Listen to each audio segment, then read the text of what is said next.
जय श्री कृष्ण साथियों, मेरे चैनल पर आपका स्वागत है फिर से। तो अभी मैं बताना चाहूँगी कि हिंदी व्याकरण के लिए जो अच्छी पुस्तक है उसमें से कौन सी पढ़ें। और कई सारे लोग बताए भी हैं, मैंने प्रशांत रमन सर जो हैं उनका, अनुराग सर का, फिर अम्बरीश सर का, सबका वीडियो देखती हूँ, पढ़ती हूँ। सबसे पढ़ना चाहिए, जहाँ जो अच्छा पढ़ाए। अपने को ज्ञान चाहिए, किसी से भी ले सकते हैं।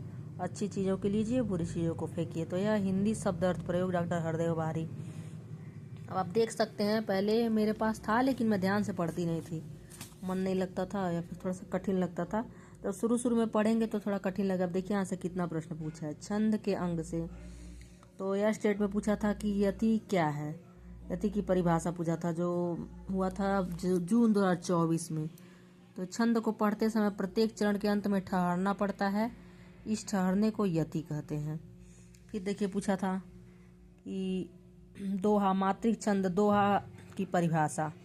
इसके प्रथम और तृतीय चरण में 13-13 मात्राएं तथा द्वितीय और चतुर्थ चरण में 11-11 मात्राएं होती है। अर्ध सम मात्रिक छंद है। तो अर्ध सम मात्र पूछा था, इसमें दोहा कौन सा छंद है। 2 प्रश्न हो गए, 2 पेज से 2 प्रश्न। फिर देखिए यहाँ से पूछा था, बिहसे करुणायन चितहि जानकी लखन।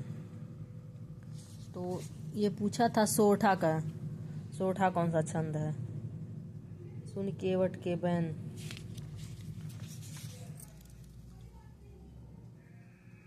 सोरठा ने चौपाई पूछा था। चौपाई क्या है, एक सममात्रिक की। चौपाई कौन सा छंद है, तो यह क्या है, सममात्रिक छंद है।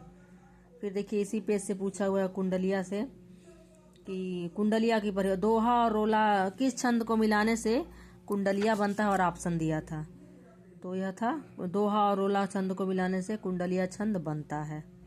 तो देख सकते हैं एक प्रश्न पूछा यह स्टेट का, यति किसको कहते हैं। फिर पूछा कि दोहा कौन सा छंद है, फिर चौपाई कौन सा छंद है, फिर कुंडलिया कैसे बनता है। 4 प्रश्न हो गए, 1, 2, 3 पेज से। और फिर यहाँ पर देखिए पूछा है टीजीटी 2021 में 12वें छंद, पीजीटी 2021 का पेपर जो था।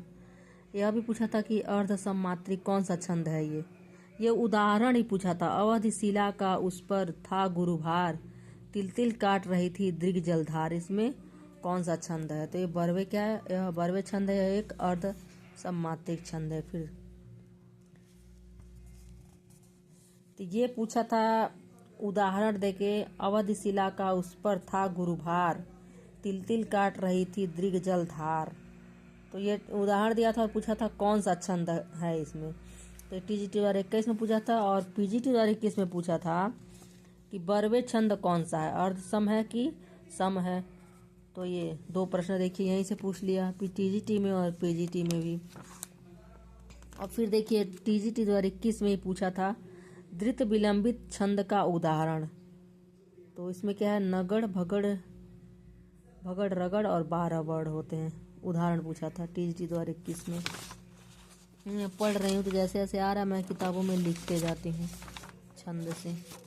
तो अभी तो मैंने इतना पढ़ा, तो मैंने सोचा कि आप लोगों से शेयर करूँ।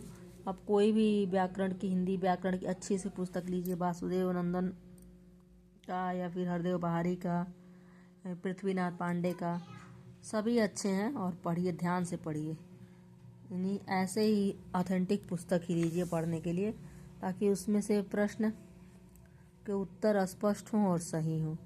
तो आपको वीडियो कैसा लगा ज़रूर बताएं। और यह देखिए पुस्तक है, यह हरदेव बारी की। तो आपको कैसा लगा ज़रूर बताएं। धन्यवाद।